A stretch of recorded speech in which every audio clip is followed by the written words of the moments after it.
The private neighborhoods are all north of Lindell. Got it. Now, but we did see a lot of strength in the private neighborhoods. That kind of came from the professor I mentioned, Oscar Newman. He wrote a book on what he called defensible space and how people, depending on how their physical environment is created and their stake in it as owners or residents, tenant residents, how that can affect their sense of well-being and comfort and safety.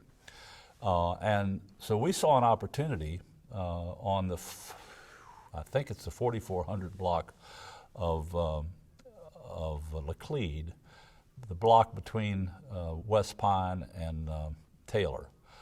On Laclede was a group of about, I'm guessing, 40 houses, and they were in pretty bad shape. And the folks there fit the description I mentioned earlier of kind of hanging on. They were having a hard time maintaining their homes. They were mostly older people. They didn't have a good exit strategy. Most of them would have been happy to have another thing to do other than hang around in their houses as the houses crumbled around them. So we decided that this is an opportunity to create a new private street. And that's what happened.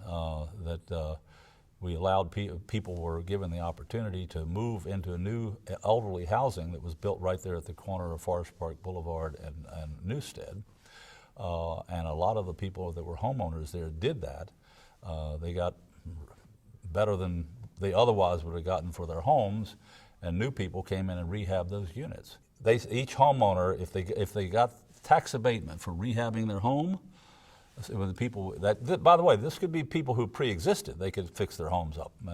But if they wanted tax abatement as an incentive to help them do this, they had to sign an agreement that they would agree to put their home into a common deed restriction on the block that would keep it as single-family homes, and that they would pay into a small kitty to maintain the street. Were there some people who lost their homes involuntarily? Probably, but I think it was. I don't think there were many. I think that most people were waited out. Well, just continue with that example.